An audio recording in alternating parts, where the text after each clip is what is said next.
새벽 3시 순애는 더 이상 참을 수 없어 베란다 문을 확 열어젖혔습니다.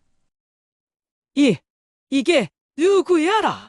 어둠 속에서 작은 아이가 눈물 젖은 얼굴로 떨고 있었습니다. 며느리 미영은 어머니, 들어가지 마세요.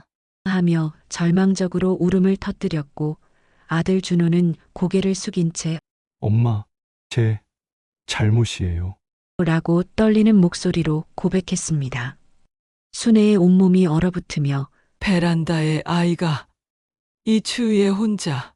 믿을 수 없는 현실에 충격을 받았습니다. 안녕하세요. 오늘 사연 시작하기 전에 무료 버튼인 구독과 좋아요 꼭 눌러주세요.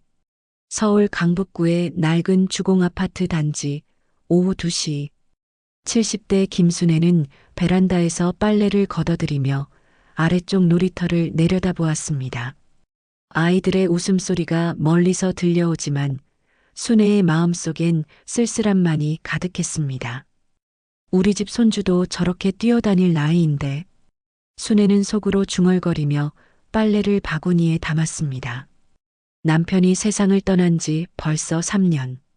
혼자 사는 이 아파트는 너무나 조용했습니다. 벽시계만이 째깍째깍 시간의 흐름을 알려줄 뿐이었죠. 거실 한편에는 아들 가족 사진이 놓여 있었습니다. 결혼한 지 5년이 넘었지만 아직 아이 소식이 없었습니다. 순애는 사진을 바라보며 한숨을 내쉬었습니다. 젊은 부부들이 요즘엔 아이 갖는 걸 미루더라고. 그래도 언제까지 기다려야 할까? 순애는 거실을 천천히 둘러보았습니다. 남편이 생전에 즐겨 앉던 안락의자는 이제 빈자리만 차지하고 있었습니다. 그 옆에는 남편이 키우던 화분들이 줄지어 서 있었죠. 순애가 정성스럽게 물을 주며 돌보고 있지만 예전만큼 푸르지 못했습니다. 당신이 키울 때가 더 예뻤는데. 순애는 화분에 잎사귀를 쓰다듬으며 남편을 그리워했습니다. 냉장고를 열어보니 김치와 밑반찬들이 넉넉히 들어 있었습니다. 혼자 먹기엔 너무 많은 양이었죠. 예전엔 남편과 함께 먹느라 금세 떨어지곤 했는데 이제는 상할까봐 걱정이 될 정도였습니다. 아들 가족이라도 자주 와서 같이 먹으면 좋을 텐데. 순애는 미역국을 끓이며 생각에 잠겼습니다. 벽에 걸린 달력을 보니 오늘이 남편의 기일에서 꼭 일주일 지난 날이었습니다. 지난주 성묘길에 아들 부부와 함께 갔던 기억이 생생했습니다. 묘지에서 준호가 아버지, 좋은 소식 있으면 꼭 알려드릴게요라고 중얼거렸던 모습이 떠올랐죠. 그 말이 손주 이야기를 뜻하는 것 같아서 순애의 가슴이 두근거렸습니다. 그때 미영이 얼굴이 좀 이상했는데 순애는 며느리의 표정을 다시 떠올려 보았습니다. 뭔가 말하고 싶어 하는 듯 했지만 끝내 입을 다물었던 미영의 모습이 신경 쓰였습니다. 혹시 임신 소식이라도 있는 건 아닐까 하는 기대감이 솟아올랐죠. 오후 4시 동네 마트에서 장을 보고 돌아온 순애는 엘리베이터 안에서 같은 층에 사는 박 할머니를 만났습니다. 순애 씨, 요즘 어떻게 지내세요? 그냥 그저 그렇죠. 박 할머니는 어떠세요? 저는 손주들이 자주 와서 시끄러워 죽겠어요. 어제도 밤늦게까지 떠들고. 박 할머니의 불평 섞인 말에도 부러움이 묻어나는 걸 느꼈습니다. 집에 돌아온 순애는 혼자서 저녁을 차려 먹었습니다. 텔레비전에서는 저녁 뉴스가 흘러나왔습니다. 경제 불황, 취업난, 저출산 문제. 어두운 소식들만 가득했죠. 우리 준호는 그래도 직장이 안정적이니까 다행이야. 순애는 스스로를 위로하며 밥숟가락을 들었습니다. 밤 9시 전화벨이 울렸습니다. 아들 준호에게서 온 전화였습니다. 엄마 잘 계세요? 응, 잘 있어. 너는? 저도 괜찮아요.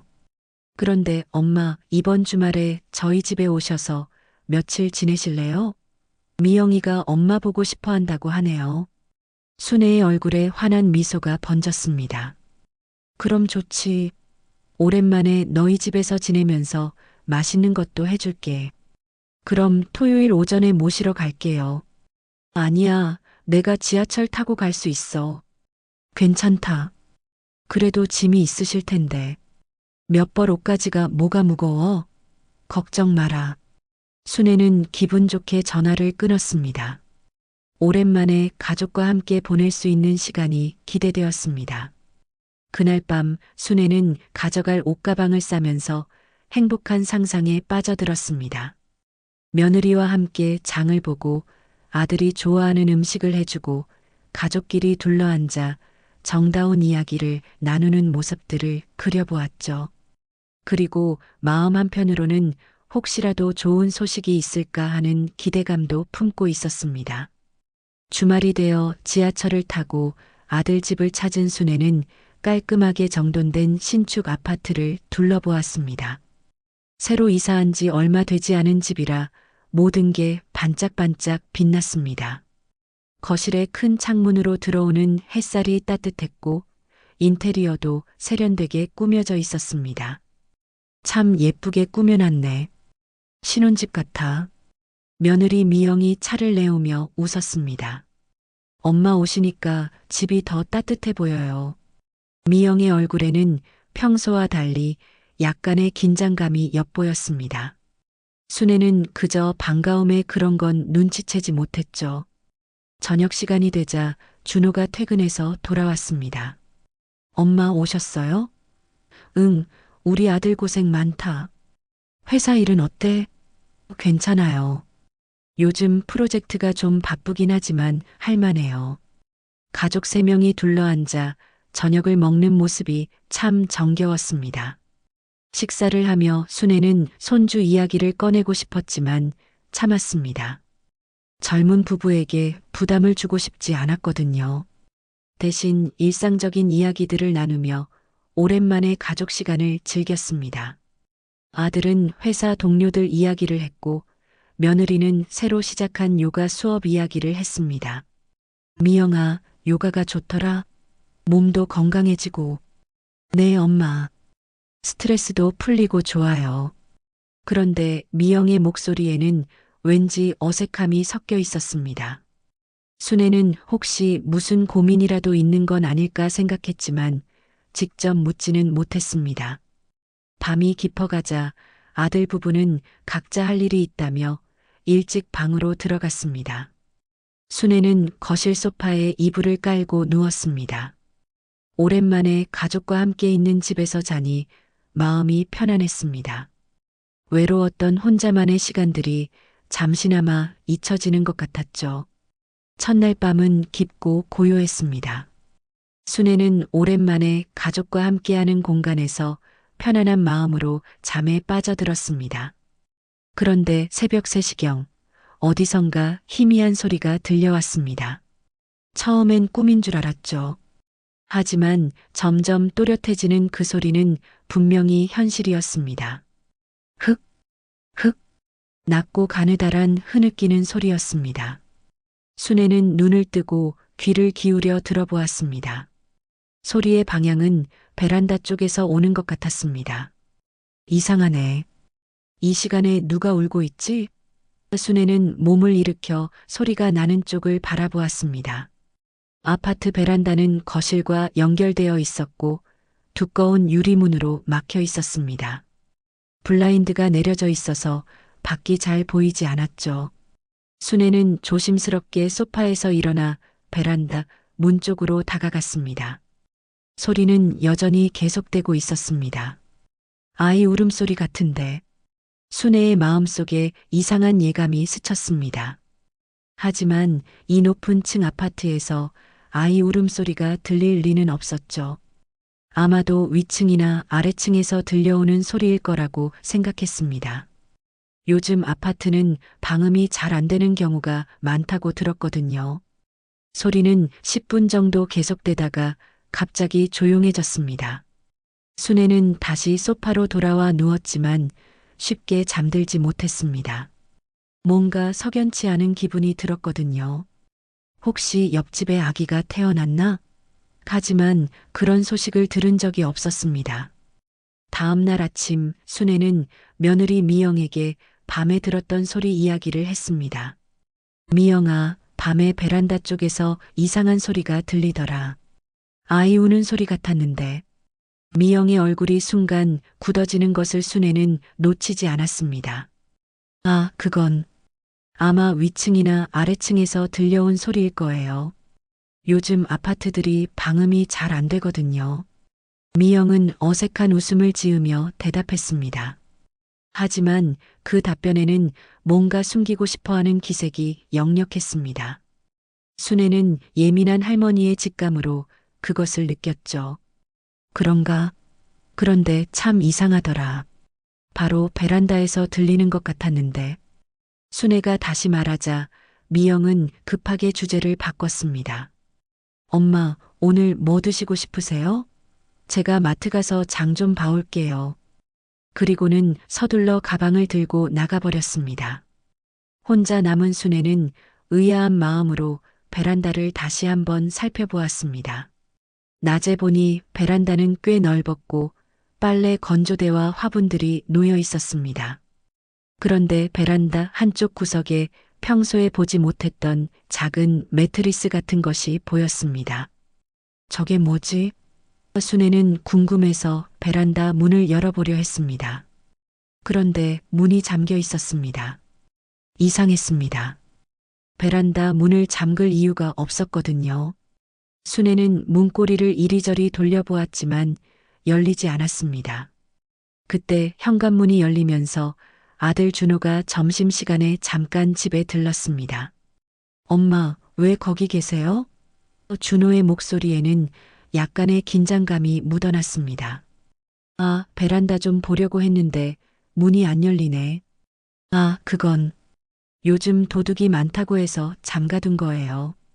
준호의 설명도 어딘지 어색했습니다. 베란다 문을 도둑 때문에 잠근다는 게 말이 안 되었거든요. 이곳은 15층이나 되는 높은 층이었습니다. 순애는 점점 의심스러워졌지만 아들에게 직접 따지지는 못했습니다. 그런데 아들아, 밤에 베란다 쪽에서 이상한 소리가 들리더라. 아이 우는 소리 같았는데. 순애가 말하자 준호의 얼굴이 더욱 굳어졌습니다. 그건 아마 위층이나 옆집에서 들려온 소리일 거예요. 신경 쓰지 마세요. 그날 오후 미영이 장을 보고 돌아왔을 때도 순애는 다시 한번 그 소리에 대해 물어보았습니다. 미영아, 정말 위층에서 들려온 소리가 맞을까? 너무 가까이서 들리는 것 같았는데. 미영은 또다시 어색한 표정을 지으며 대답을 피했습니다. 엄마, 저희도 처음엔 신경 쓰였는데 며칠 지나니까 익숙해졌어요. 아파트 생활이 다 그런 거 아니겠어요? 미영의 말에는 억지스러운 면이 있었습니다. 마치 미리 준비해둔 답변 같았죠. 순애는 점점 더 의심스러워졌습니다. 저녁 무렵 세 식구가 함께 저녁을 먹는데도 분위기가 어색했습니다. 준호와 미영은 자꾸 서로 눈짓을 주고받았고 순애의 질문에는 성의 없는 대답만 했습니다. 우리 가족한테 무슨 비밀이라도 있는 건가? 순애의 마음속에 불안감이 커져갔습니다. 밤이 되자 순애는 일부러 잠들지 않고 기다렸습니다. 정말로 그 소리가 다시 들릴지 확인해 보고 싶었거든요. 아들 부부는 평소보다 일찍 방으로 들어갔고 거실은 조용해졌습니다. 새벽 2시가 넘자 다시 그 소리가 들려왔습니다. 어제보다 더 선명하게, 더 가까이서 들려오는 흐느낌 소리였습니다. 역시 베란다에서 들려오는 게 맞네. 순애는 확신했습니다. 이번엔 소리의 방향을 정확히 파악할 수 있었거든요. 순애는 조심스럽게 일어나서 베란다 문 앞으로 다가갔습니다. 귀를 문에 가까이 대고 들어보니 소리가 더욱 또렷했습니다. 분명히 아이의 울음소리였습니다. 그것도 아주 어린 아이의 소리 같았죠. 도대체 베란다에 뭐가 있는 거야? 순애의 호기심과 불안감은 극에 달했습니다. 문고리를 다시 한번 돌려보았지만 여전히 잠겨 있었습니다. 그때 뒤에서 발자국 소리가 들렸습니다. 미영이 나온 것이었습니다. 어머니, 잠 못 주무세요? 미영의 목소리에는 긴장감이 가득했습니다. 미영아, 정말 이상해. 베란다에서 아이 우는 소리가 들려. 도대체 뭐가 있는 거야? 순애가 다그치자 미영의 얼굴이 하얗게 질렸습니다. 그건 정말 위층에서 들려오는 소리예요.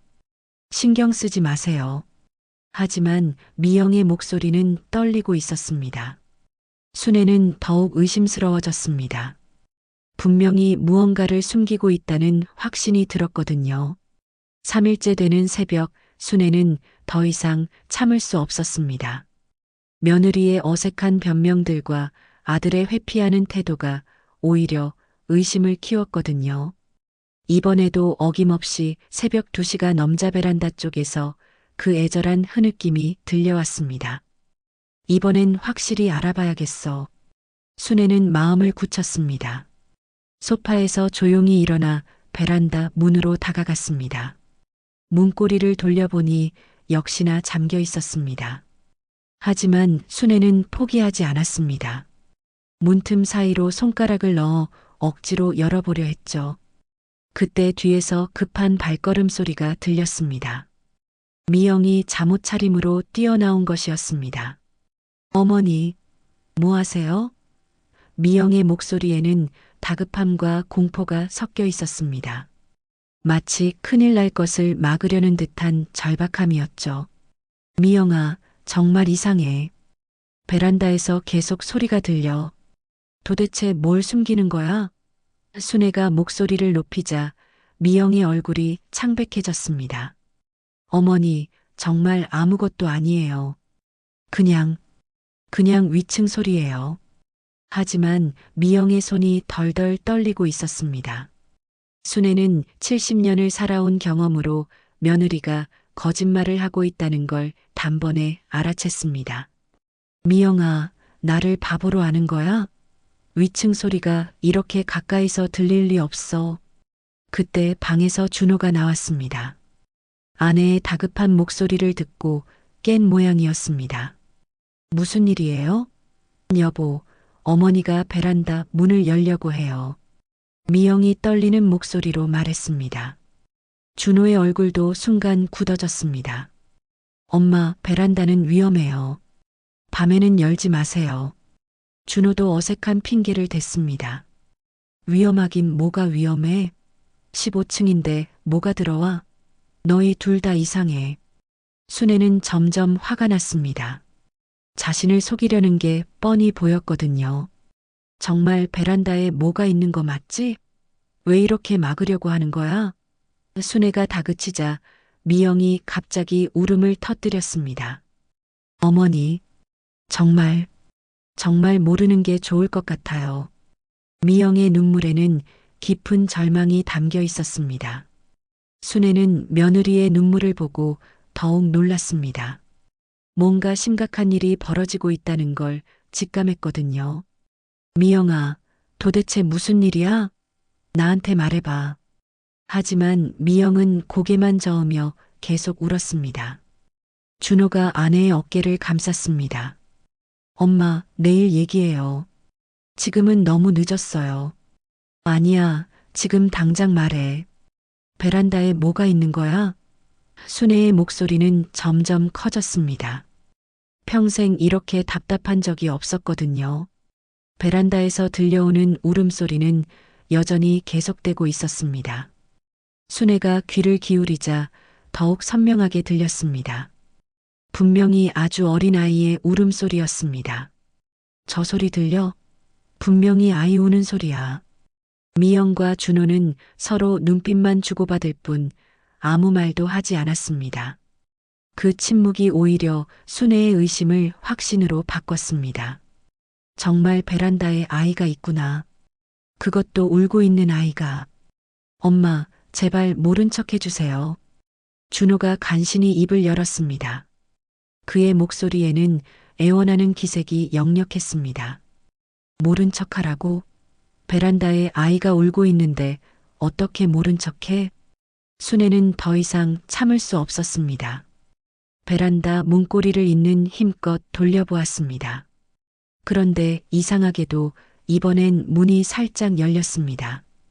아마 미영이 급하게 뛰어나오면서 제대로 잠그지 못한 모양이었습니다. 어머니, 안 돼요. 미영이 다급하게 순애의 팔을 잡았습니다.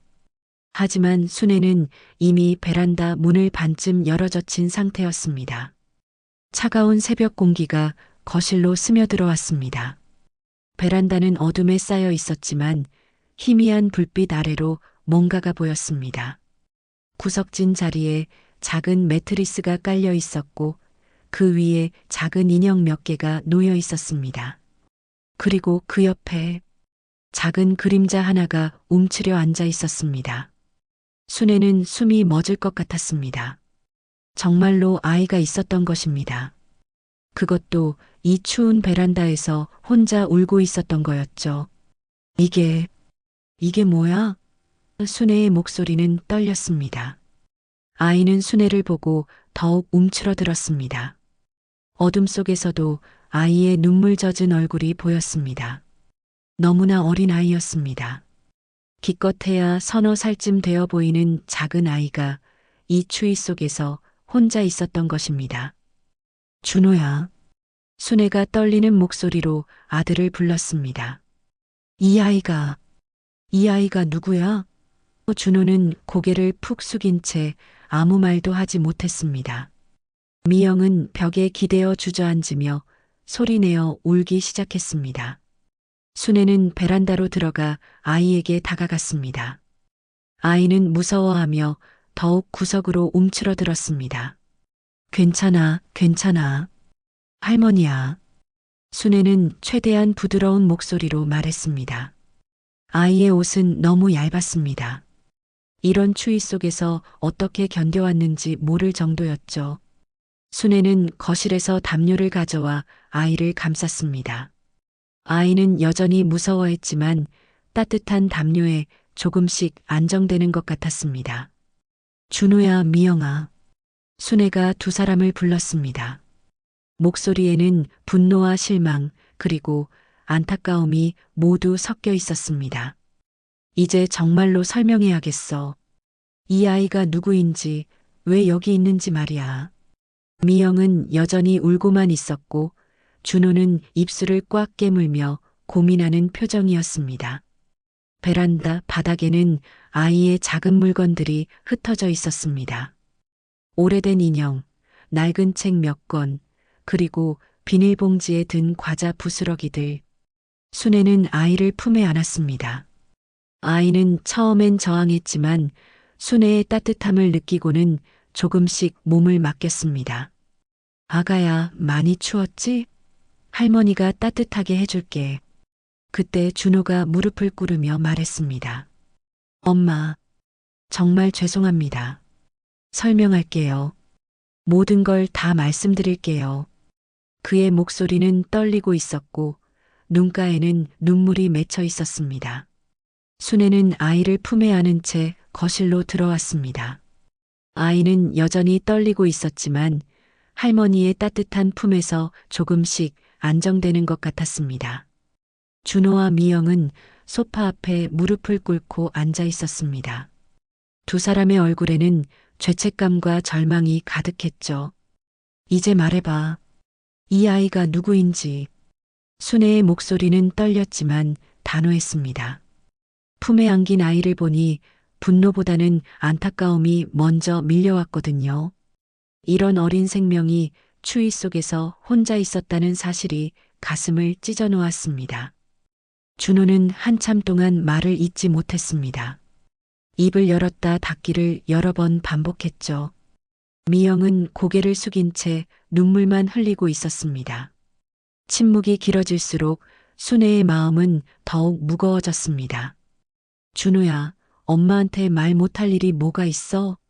이 아이 때문에 너희가 이렇게 힘들어하는 걸 보니 가슴이 아파. 순애는 품에 아이를 더욱 꽉 안았습니다.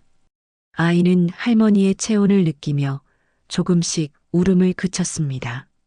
엄마. 준호가 드디어 입을 열었습니다. 정말 죄송합니다. 이 모든 게 제 잘못이에요. 그의 목소리는 간신히 들릴 정도로 작았습니다. 제가 저지른 일 때문에 이렇게 됐어요. 순애는 아들의 떨리는 목소리에서 심상치 않은 무언가를 느꼈습니다. 무슨 소리야? 대체 뭘 저질렀다는 거야? 마음 한편으로는 이미 짐작하고 있었지만 그 추측이 현실이 되기를 원하지 않았습니다. 이 아이는 준호가 고개를 더욱 깊숙이 숙였습니다. 제 아이입니다. 그 말이 떨어지자 순애는 세상이 무너지는 것 같았습니다. 품에 안긴 아이를 내려다보니 이제야 보이는 것들이 있었습니다. 준호를 닮은 눈매, 그리고 어딘지 익숙한 얼굴 윤곽. 내가 뭐라고 했어? 순애의 목소리는 떨렸습니다. 미영이가 있는데 어떻게 말을 잇지 못하고 아들을 바라보았습니다. 준호는 여전히 고개를 들지 못했습니다. 미영이 울음을 터뜨리며 말했습니다. 어머니, 저도 어제 알았어요. 이 아이가 있다는 걸. 여보가 밖에서 다른 여자와 더 이상 말하지 못하고 주저앉았습니다. 순애는 며느리의 절망적인 모습을 보며 가슴이 찢어지는 것 같았습니다. 준호야.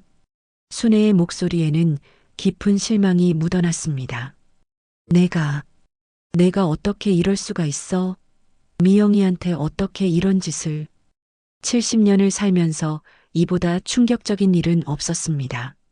자랑스러워했던 아들이 이런 일을 저질렀다니요.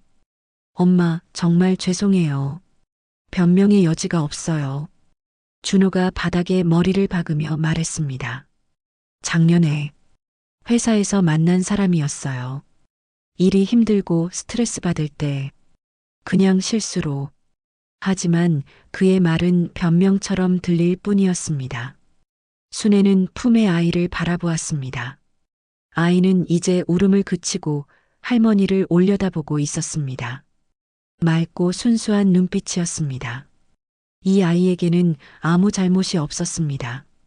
어른들의 잘못된 선택 때문에 이런 상황에 놓인 것뿐이었죠. 그래서 이 아이를 베란다에 숨겨뒀다는 거야?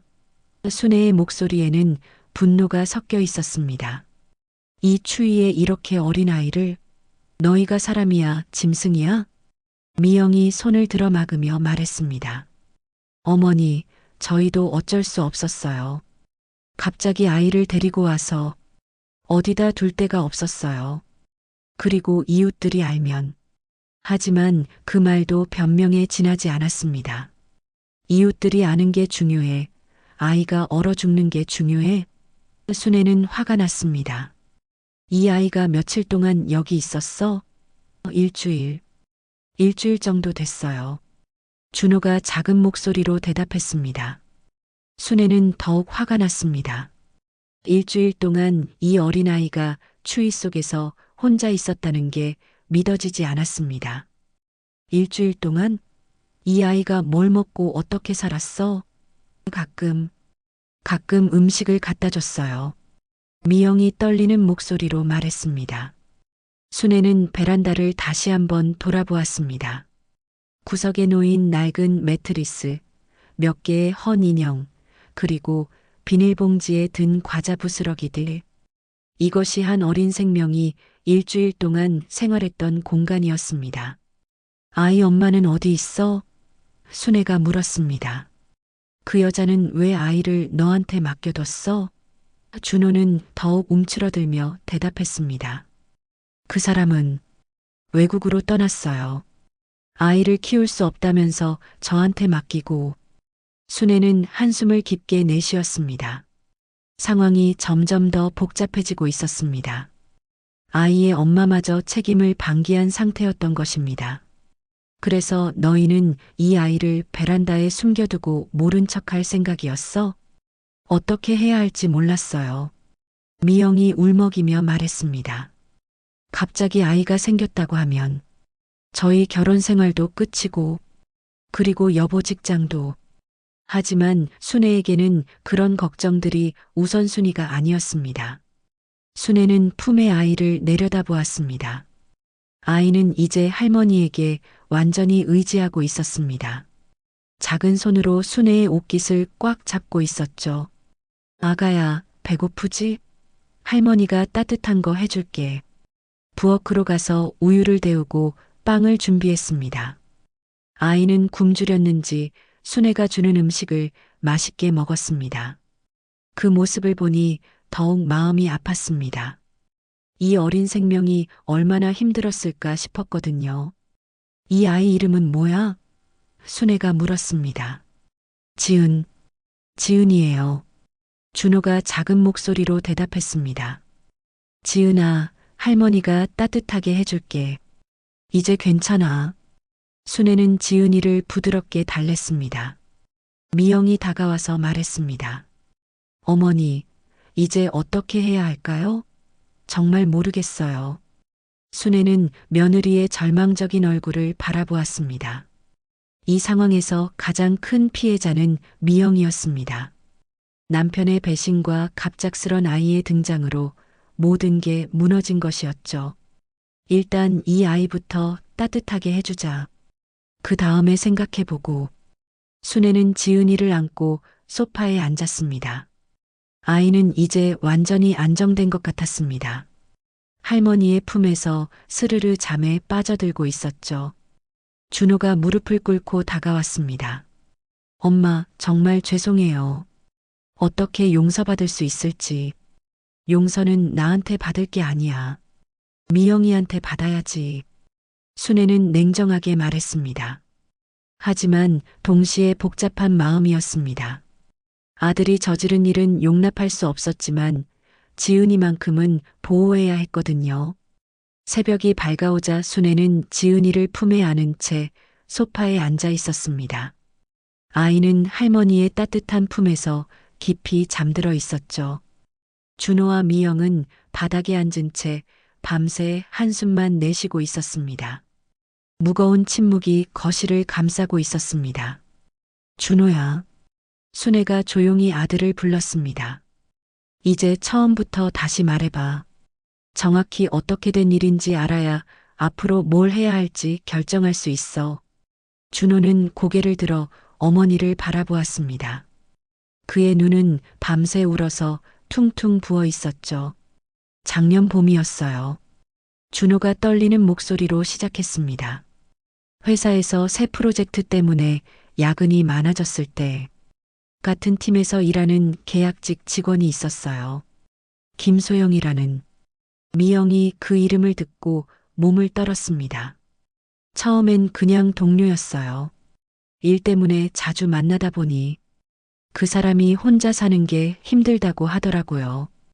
부모님도 안 계시고. 준호는 말을 이어가기 힘들어했습니다. 그래서 가끔 식사도 같이 하고 술도 마시고.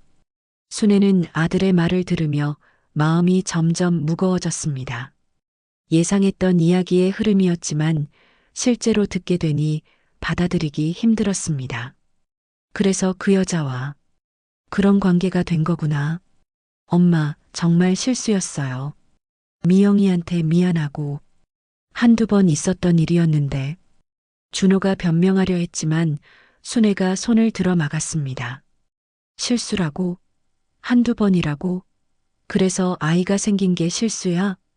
미영이 갑자기 일어나서 소리쳤습니다. 한두 번이 아니잖아. 몇 달 동안 만났으면서 무슨 한두 번이야. 그동안 참고 있던 분노가 터져 나온 것이었습니다. 내가 얼마나 바보였는지. 당신이 늦게 들어오는 날마다 걱정했는데. 순애는 며느리의 절규하는 모습을 보며 가슴이 아팠습니다. 결혼 5년 동안 남편을 믿고 살았을 미영의 마음을 생각하니 눈물이 날 것 같았습니다. 미영아, 진정해. 화날만 하지만 지금은 지은이도 있으니까. 그래서 그 여자가 임신했다는 걸 언제 알았어? 순애가 다시 아들에게 물었습니다. 작년 가을쯤 연락이 왔어요. 아이를 가졌다고. 준호는 머리를 감싸 안으며 말했습니다. 처음엔 믿을 수 없었어요. 그런데 병원 검사 결과지까지 보여주더라고요. 그때 미영이는 몰랐구나? 네. 말할 수가 없었어요. 미영이한테 어떻게 말해요? 순애는 한숨을 내쉬었습니다.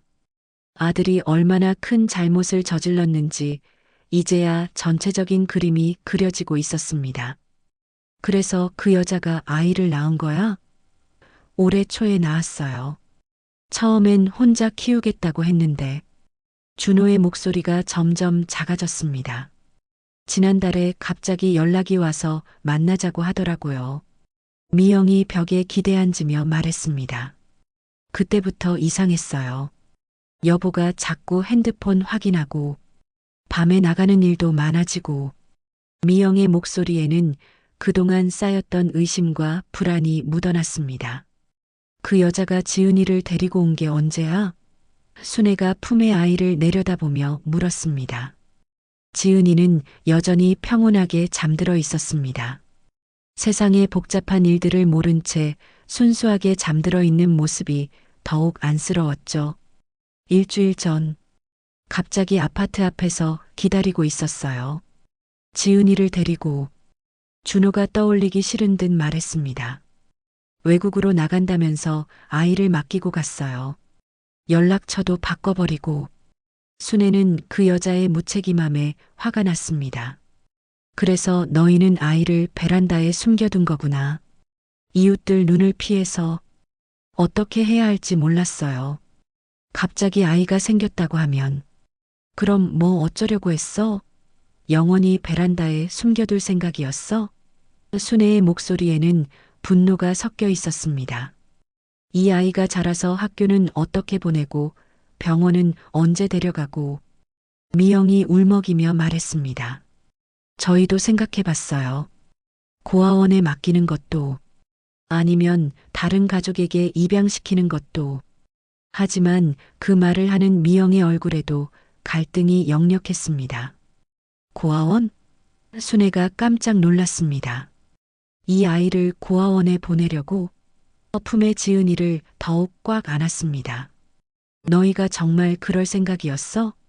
순애의 목소리는 떨렸습니다. 엄마, 저희도 어쩔 수 없었어요. 이 상황을 어떻게 해결해야 할지 준호가 애원하듯 말했습니다. 하지만 순애에게는 그런 변명이 통하지 않았습니다. 아무 잘못 없는 아이를 그런 식으로 처리하려 했다는 게 이해되지 않았거든요. 순애는 지은이의 얼굴을 자세히 들여다보았습니다. 잠든 얼굴이 얼마나 평화로운지, 이 아이가 앞으로 어떤 삶을 살게 될지가 지금 이 순간의 결정에 달려 있다는 걸 깨달았습니다. 미영아, 순애가 며느리를 불렀습니다. 내 마음은 어때? 정말 솔직하게 말해봐. 미영은 한참 동안 말하지 못했습니다.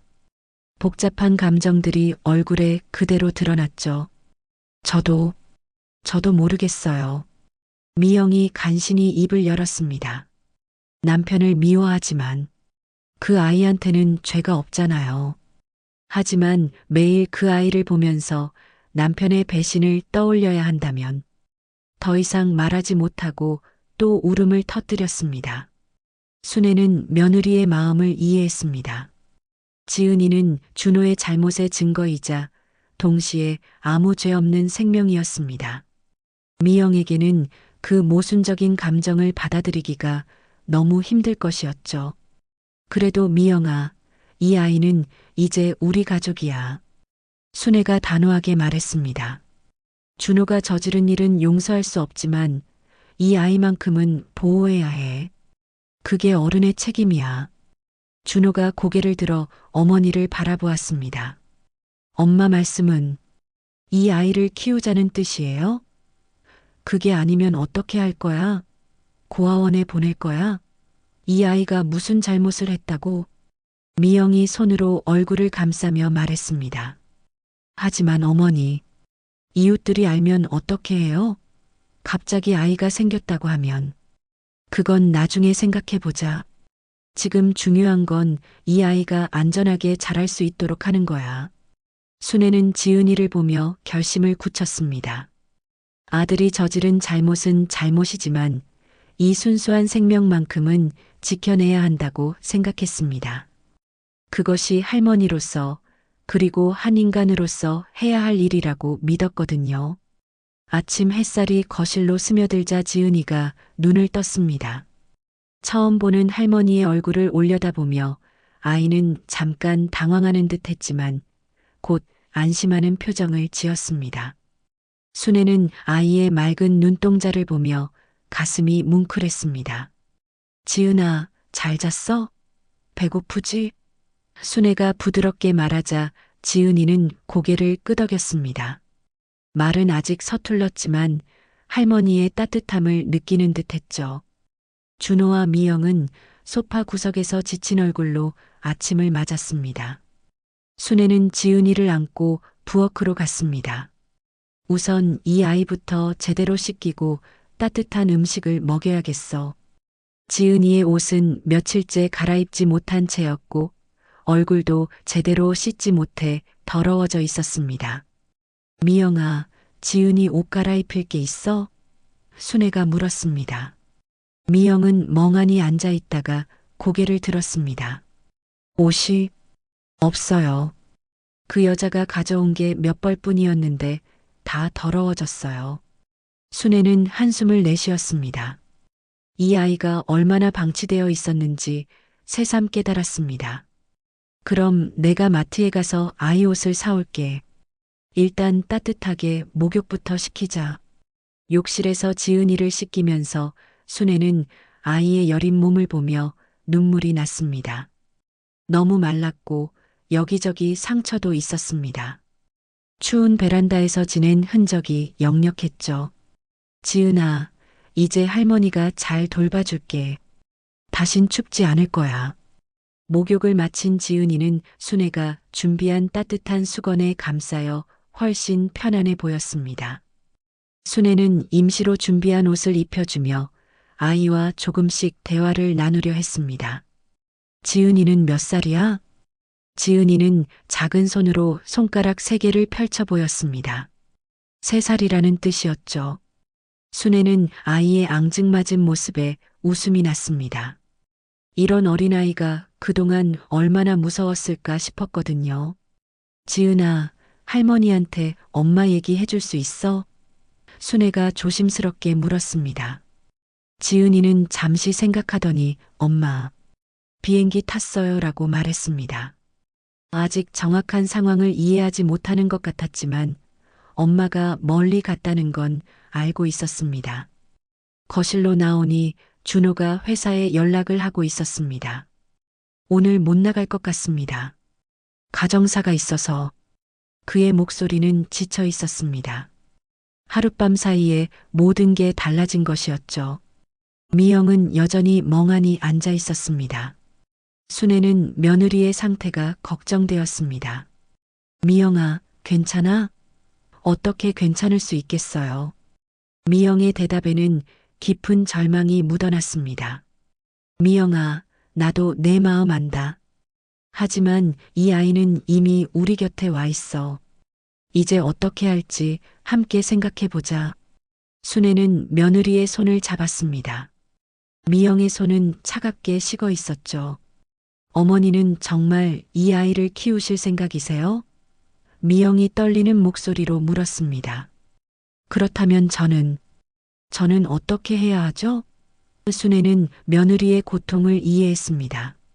남편의 배신도 충격이었지만 그 결과물인 아이와 함께 살아야 한다는 현실은 더욱 견디기 힘들 것이었습니다. 미영아, 억지로 하라는 건 아니야. 내가 정말 못 견디겠다면. 순애가 말하다 멈췄습니다. 어떤 선택을 하든 누군가는 상처받을 수밖에 없는 상황이었거든요. 그때 지은이가 순애의 무릎에 앉으며 할머니라고 불렀습니다. 아직 발음이 정확하지 않았지만 할머니를 부르는 것이었습니다. 순애의 마음이 따뜻해졌습니다. 이 작은 생명이 자신에게 의지하고 있다는 것을 느꼈거든요. 준호가 전화를 끊고 다가왔습니다. 엄마, 정말 죄송해요. 제가 이런 일을 만들어서 지금 미안하다고 해서 뭐가 달라져? 이제 앞으로 어떻게 할지 생각해야지. 그런데 엄마, 이웃들한테는 뭐라고 할 거예요? 갑자기 아이가 생겼다고 하면 이상하게 생각할 텐데. 준호의 걱정은 현실적이었습니다. 아파트 단지에서는 소문이 빨리 퍼지곤 했거든요. 순애도 그 부분을 생각해 봤습니다. 일단은 친척 아이라고 하자. 급하게 맡게 됐다고 하면 될 것 같아. 하지만 그것도 임시 방편일 뿐이었습니다.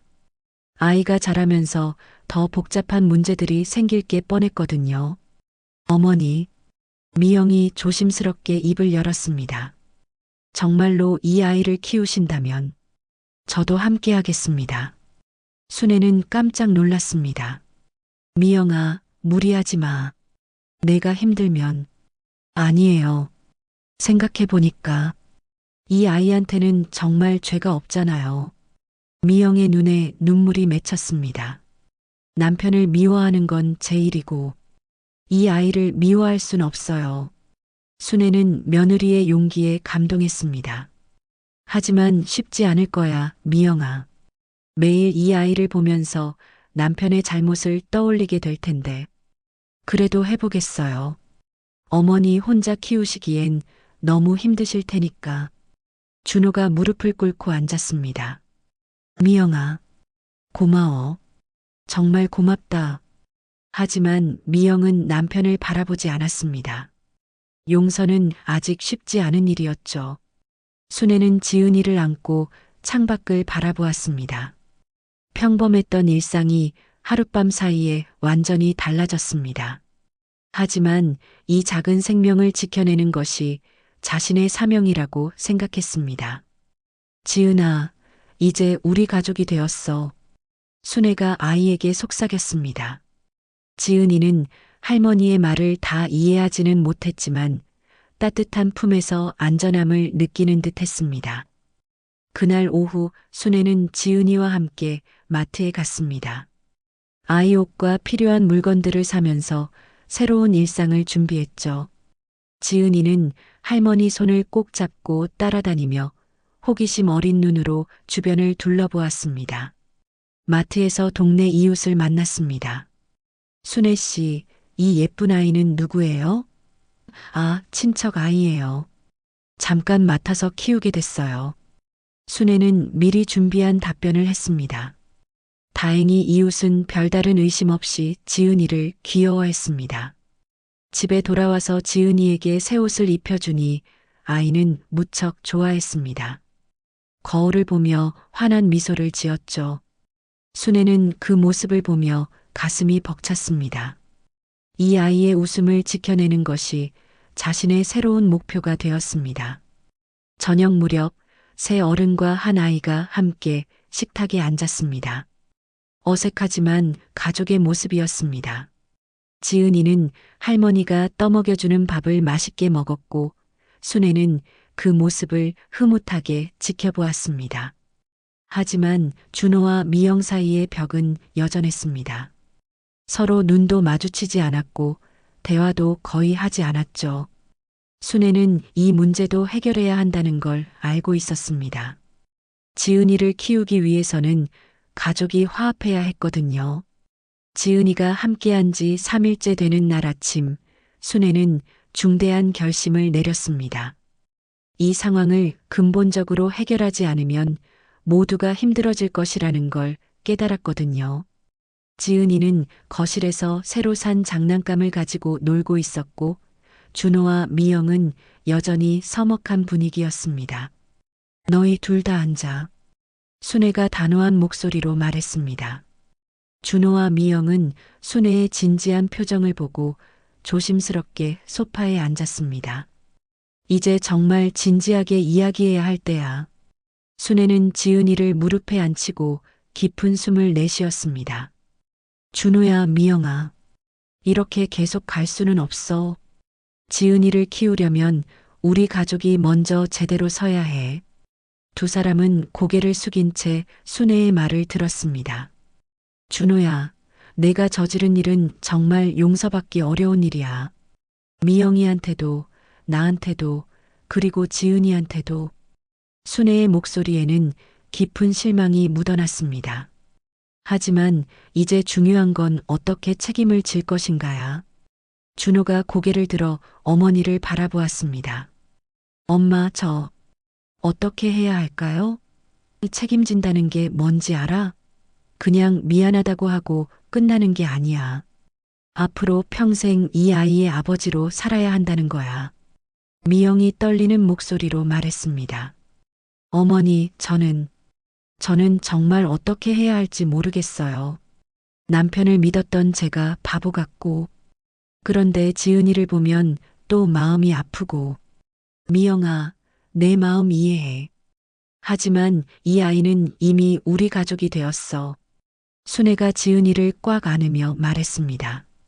내가 견딜 수 없다면 다른 방법을 찾아야겠지만 나는 이 아이를 포기할 수 없어. 그때 지은이가 할머니라고 부르며 순애의 얼굴을 만졌습니다. 아이의 순수한 모습을 본 미영의 눈에 눈물이 맺혔습니다.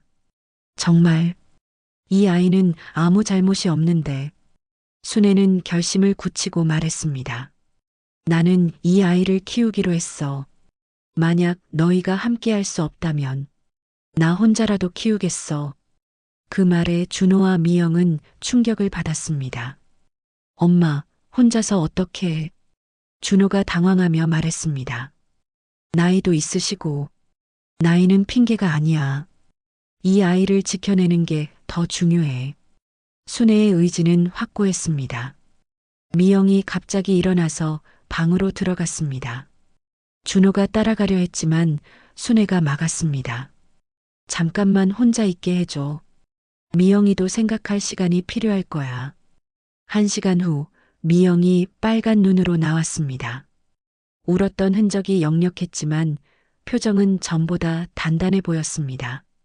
어머니, 미영이 순애 앞에 앉았습니다. 저도 함께 하겠어요. 미영아. 순애가 놀란 표정으로 며느리를 바라보았습니다. 정말 괜찮겠어? 괜찮지 않아요. 솔직히 말하면 남편 보는 것도 싫고 상황이 받아들여지지도 않아요. 그런데 왜? 하지만 이 아이는 정말 잘못이 없잖아요. 미영이 지은이를 보며 말했습니다. 그리고 어머니 혼자 키우시게 할 순 없어요. 저도 여자이고 엄마이고 싶었던 사람이에요. 순애는 며느리의 말에 가슴이 뭉클했습니다. 미영이 얼마나 힘든 결정을 내렸는지 알 수 있었거든요. 미영아, 고마워. 정말 고맙다. 하지만 조건이 있어요. 미영이 남편을 똑바로 바라보며 말했습니다. 앞으로는 정말로 달라져야 해요. 지은이의 아버지로서 그리고 제 남편으로서 완전히 새로운 사람이 되어야 해요. 준호가 무릎을 꿇었습니다. 미영아, 정말 미안해. 그리고 고마워. 평생 보답할게. 하지만 미영은 여전히 차가운 표정이었습니다. 말로는 쉽죠. 행동으로 보여주세요. 순애가 두 사람을 바라보며 말했습니다. 이제 진짜 가족이 되어보자. 쉽지 않겠지만 지은이를 위해서라도 해내야 해. 지은이는 어른들의 진지한 대화를 이해하지는 못했지만 분위기가 조금씩 부드러워지는 것은 느끼는 것 같았습니다. 그날 오후 네 사람은 함께 근처 공원에 나갔습니다. 지은이가 처음으로 바깥 공기를 마시며 뛰어노는 모습을 보니 모두의 마음이 한결 가벼워졌습니다. 아이의 웃음소리가 공원에 울려 퍼졌죠. 지은아, 그네 타볼까? 미영이 아이에게 손을 내밀었습니다. 지은이는 잠시 망설이더니 미영의 손을 잡았습니다. 그 순간 미영의 눈에서 눈물이 흘렀습니다. 복잡한 감정이었지만 모성애가 꿈틀거리는 것을 느꼈거든요. 준호가 지은이를 그네에 앉혀주고 미영이 밀어주었습니다. 순애는 그 모습을 지켜보며 희망을 보았습니다. 아직은 어색하고 힘들겠지만 언젠가는 진짜 가족이 될 수 있을 것 같았거든요. 아빠, 지은이가 갑자기 준호를 부르며 손을 뻗었습니다. 준호는 당황했지만 아이를 안아 올렸습니다. 지은아. 그의 목소리가 떨렸습니다. 처음으로 자신을 아빠라고 부르는 아이의 목소리에 눈물이 날 것 같았죠. 공원에서 놀고 집에 돌아온 후 가족들은 함께 저녁을 준비했습니다. 미영이 요리를 하고 준호가 설거지를 하고 순애가 지은이를 돌보았습니다. 서툴렀지만 가족의 모습이었습니다. 저녁 식사 중에 순애가 말했습니다. 앞으로 할 일이 많아. 지은이 호적 정리하는 일부터 시작해서. 호적이요? 미영이 물었습니다. 네, 지은이를 정식으로 우리 가족으로 등록해야죠. 그럼 이웃들한테는? 준호가 걱정스럽게 물었습니다. 천천히 적응시켜 나가야죠. 지금은 친척 아이라고 했지만 나중에는 진실을 말해야 할 수도 있어요. 미영이 지은이의 머리를 쓰다듬으며 말했습니다. 이 아이가 나중에 커서 자신의 출생에 대해 물어보면 뭐라고 대답해야 할까요? 진실을 말해주면 돼. 하지만 사랑받고 있다는 것도 함께 말해주고. 그날 밤 지은이는 순애와 함께 잠들었습니다. 아이의 고른 숨소리를 들으며 순애는 앞으로의 일들을 생각해 보았습니다. 쉽지 않은 길이었지만 이 작은 생명을 지켜내겠다는 의지는 확고했습니다. 방 안에서 준호와 미영의 낮은 대화 소리가 들렸습니다. 아직은 어색하지만 서로 대화를 나누려 노력하는 모습이었습니다. 순애는 희망을 가져도 될 것 같았습니다. 지은아, 이제 정말 우리 가족이야. 순애가 잠든 아이에게 속삭였습니다. 할머니가 평생 지켜줄게. 아이는 평온한 얼굴로 깊이 잠들어 있었습니다. 더 이상 베란다에서 혼자 울지 않아도 되는 아이였죠. 지은이가 가족이 된 지 6개월이 흘렀습니다. 이제 가을이 깊어가는 어느 토요일 오후 순애는 베란다에서 빨래를 널며 아래쪽 놀이터를 내려다보았습니다. 그곳에서 지은이가 미영과 함께 그네를 타며 깔깔거리고 있었습니다. 예전에 홀로 들었던 아이들의 웃음소리가 이제는 자신의 손주 웃음소리가 되어 돌아온 것이었죠. 지은아, 높이 올라가 봐. 미영의 밝은 목소리가 들려왔습니다. 처음엔 어색해했던 미영이지만 이제는 진짜 엄마처럼 지은이를 돌보고 있었습니다. 아이를 향한 마음이 점점 커지면서 남편에 대한 미움도 조금씩 누그러들고 있었죠. 순애는 빨래를 다 널고 거실로 들어왔습니다. 준호가 서재에서 지은이를 위한 동화책을 고르고 있었습니다. 엄마, 이 책 어때요? 지은이가 좋아할까요? 예전에 준호와는 완전히 달라진 모습이었습니다. 회사에서 돌아오면 가장 먼저 지은이를 찾고 주말에는 아이와 함께 보내는 시간을 가장 소중하게 여겼죠. 좋네. 지은이가 요즘 공룡에 관심이 많으니까 딱 맞는 것 같아. 순애는 아들의 변한 모습을 보며 뿌듯했습니다. 처음엔 죄책감 때문이었을지도 모르지만 이제는 진짜 아버지의 마음이 생긴 것 같았거든요. 현관문이 열리며 미영과 지은이가 들어왔습니다. 할머니, 지은이가 순애에게 달려와 안겼습니다. 아이의 볼은 찬바람에 빨갛게 물들어 있었고 눈은 반짝반짝 빛나고 있었습니다. 놀이터 재미있었어? 네. 그네도 타고 미끄럼틀도 타고. 지은이가 신나게 오늘 있었던 일을 이야기했습니다. 말도 많이 늘었고 표정도 훨씬 밝아졌습니다. 베란다에서 울던 그 무서워하던 아이의 모습은 더 이상 찾아볼 수 없었죠. 지은아, 아빠가 새 책 사왔어. 같이 읽어볼까? 준호가 아이에게 다가가자 지은이는 환하게 웃으며 고개를 끄덕였습니다. 공룡책이야? 맞아. 우리 지은이가 좋아하는 공룡 이야기야. 저녁 식사 시간, 네 식구가 둘러앉은 식탁은 따뜻했습니다. 지은이가 오늘 놀이터에서 만난 친구 이야기를 하고 미영이 새로 배운 요리 자랑을 하고 준호가 회사에서 있었던 재미있는 일을 이야기했습니다.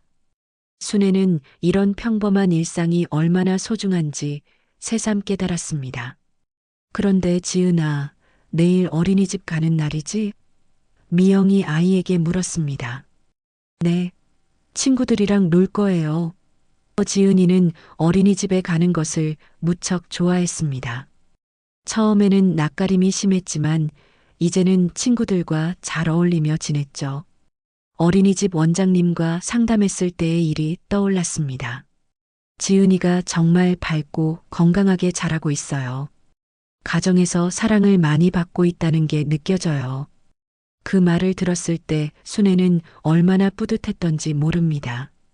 지은이를 재우고 난 후 새 어른은 거실에서 차를 마시며 대화를 나누었습니다. 요즘 이웃분들이 지은이를 많이 귀여워하시더라고요. 미영이 말했습니다. 박할머니는 지은이가 자기 손주 같다고 하시고, 그러게 말이야. 처음엔 친척 아이라고 했는데 이제는 아무도 의심하지 않는 것 같아. 순애도 웃으며 말했습니다. 시간이 지나면서 자연스럽게 받아들여진 것이었죠. 준호가 조심스럽게 입을 열었습니다. 그런데 나중에 지은이가 커서 자신의 출생에 대해 물어보면 어떻게 할까요? 이것은 언젠가 반드시 마주해야 할 문제였습니다. 그때는 진실을 말해주면 돼. 순애가 단호하게 말했습니다. 하지만 가장 중요한 건 지은이가 얼마나 사랑받고 있는지를 함께 전하는 거야. 출생이 어떻든 지은이는 우리 가족의 소중한 일원이라는 것을 말이야. 미영이 고개를 끄덕였습니다. 맞아요. 처음엔 받아들이기 힘들었지만 이제는 정말 제 아이 같아요. 지은이 없는 생활은 상상할 수도 없어요. 미영의 말에는 진심이 담겨 있었습니다. 미영아, 정말 고마워. 준호가 아내의 손을 잡았습니다. 내가 없었다면 지은이도 우리 가족도 이렇게 행복할 수 없었을 거야. 미영은 남편을 바라보며 미소 지었습니다. 아직도 가끔 힘들 때가 있었지만 용서는 조금씩 이루어지고 있었습니다. 그날 밤 순애는 지은이의 잠든 얼굴을 바라보며 지난 6개월을 되돌아보았습니다.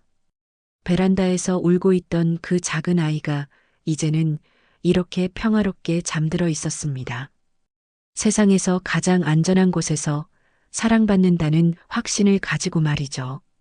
지은아, 할머니한테 와줘서 정말 고마워. 순애는 아이의 이마에 살짝 입을 맞췄습니다. 내가 우리 집에 온 건 기적이야. 힘든 일도 있었지만 너 때문에 우리 가족이 더 단단해졌어. 다음 날 아침 지은이가 할머니 좋아해요. 라고 말하며 순애에게 뽀뽀했습니다. 순애의 마음이 따뜻해졌습니다. 이 모든 혼란과 아픔이 결국은 이 순간을 위한 것이었구나 싶었거든요. 어린이집에 지은이를 데려다주고 돌아오는 길에 순애는 놀이터를 다시 한번 바라보았습니다.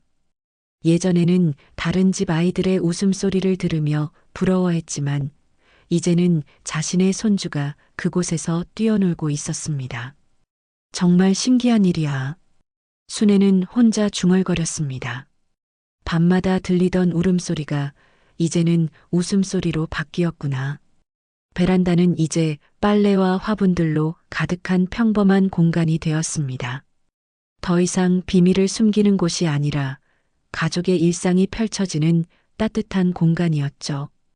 오후에 지은이가 어린이집에서 돌아왔을 때 아이는 새로 그린 그림을 자랑했습니다. 할머니, 아빠, 엄마랑 지은이에요. 4명이 손을 잡고 있는 그림이었습니다. 모두 환하게 웃고 있는 얼굴들이었죠. 우와, 정말 잘 그렸네. 미영이 아이를 안으며 말했습니다. 우리 지은이가 화가가 될 수도 있겠어. 지은이는 더욱 신이 나서 다음에는 더 예쁘게 그리겠다고 약속했습니다.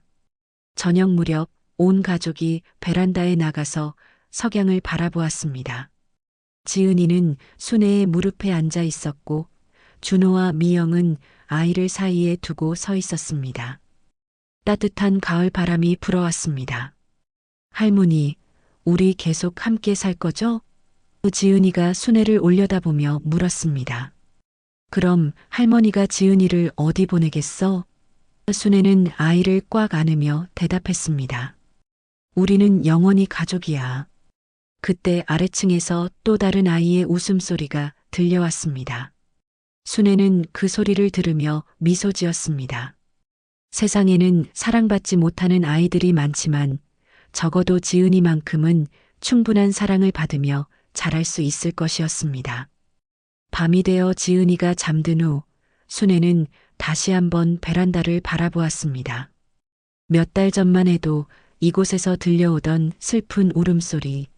하지만 이제 그 자리에는 웃음소리와 따뜻한 일상이 자리 잡고 있었습니다. 가족이라는 이름으로, 사랑이라는 이름으로 말이죠. 오늘 사연 재미있으셨나요? 당신의 마음에 남는 이야기. 내일 아침에도 다시 찾아옵니다. 아침극장. 구독과 좋아요로 함께 해주세요.